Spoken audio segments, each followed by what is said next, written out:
the one experiment a lot of people have heard about is they've heard about Montauk, right? And Montauk Yeah. was used for mind control. And what you're seeing here in this picture is called the SAGE radar system. And what they were doing with this system is they figured out that eventually they figured out that when they changed the rate of the electromagnetic pulse aimed at a human body and a brain, they could alter their thoughts, they could alter what they feel, and ultimately they could alter what they do altogether. They could influence their actions, and they could actually hack into their brain so that they began to, create what they were being stimulated to see. And there's this famous thing called the Montauk chair, right? Where and there's tales of, when people were sitting in the Montauk chair, they actually had to tear down the factory because what happened is that one of the guys in the chair manifested this monster, and they had to destroy everything because it was like in the wild, right? So all of this stuff has to do with what they figured out in terms of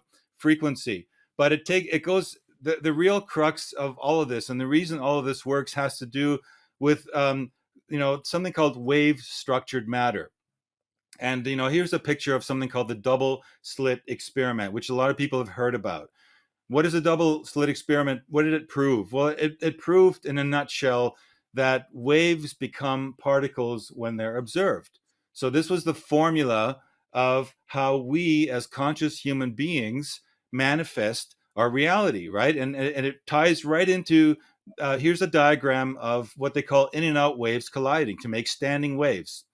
And wherever they collide, like what happens is waves move to the middle, and the ones that are from the middle that were there before, they have no place else to go, so they turn around and go back out. And when they collide with the incoming waves, they create what's called standing waves. And according to this model of the universe, it's the standing waves which is kind of the tipping point where we actually, our senses pick up the structure.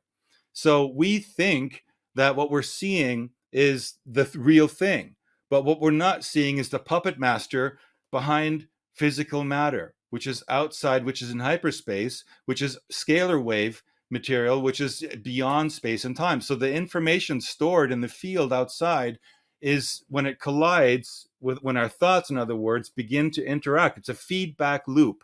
And the way, and this is something I talk about again, shameless plug in Inner Looking Glass, but the way it works is that we are in a feedback loop between when we respond to what's coming at us in an organic, from an organic timeline, and we give back, and it gets the interface between hyperspace and matter is the electron. And so what that diagram showed you was kind of the model of an electron. And that's where the information is actually stored. And so what they figured out is they figured out that they could hack that.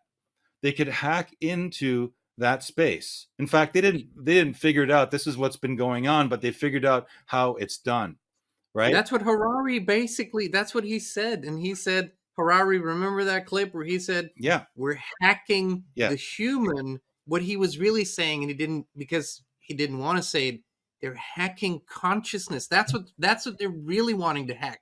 It's consciousness. Yes. That's the game. That's the name of the, that's it, what they want to do. Right, right. And so you have things like this is like the US, this is from the official US Defense Department science blog, right?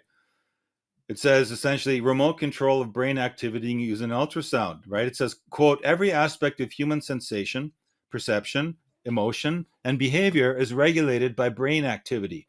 Thus, having the ability to stimulate brain function is a powerful technology, right? So, and there's a link there if you guys want to check that out. And here's a few recent, flashes of information that I've been sent: cognitive computing, brain machine interactions, and the enhanced warfighter. Right, this is what they're working on, like the dual use implications of advances in brain science. How to induce fear, depression, suicidal ideation, aggression, disruption of sleep patterns through chemical and electronic modulation.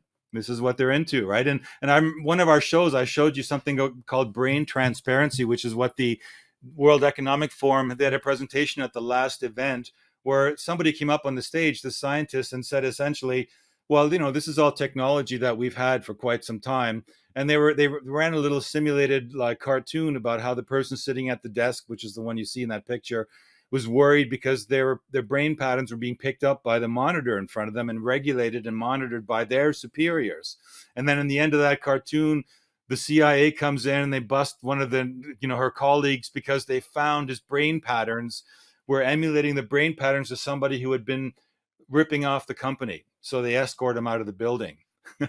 So, and the cool thing was, though, that the presenter asked the audience kind of after the clip ran, isn't that cool? Isn't that great? That's the future. No. And even at the World Economic Forum, even the NPCs at the World Economic Forum were like, no. Exactly, right?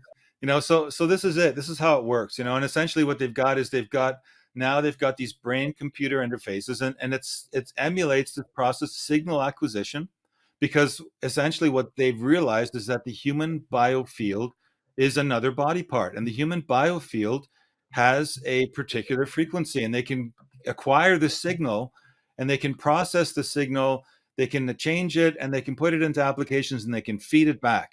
And then, so what we were talking about with this synchronicity is demonstrated by that diagram, right? And they've taken it further to the point now where they're building models in an artificial universe. So they're now beyond just electrical stimulation. They're actually effectively working on complex creation models of artificial universes based on metaphors, right? So they're giving people things to to imagine, and they're giving people things to dream of, right? To fantasize over, and they're registering their emotional reaction to it, and they're using that to create the input for you to then go and create your universe. Because what are we, right? We're powerful creative beings, and these beings, one thing they can't do is they cannot create.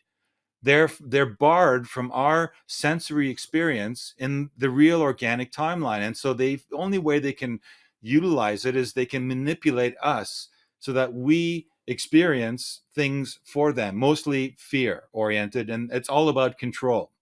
This is all about control. Ultimately, this is where it's going, because you got to ask yourself, like, look, if this isn't about control, then why are most of the things that you see out there in the public negative?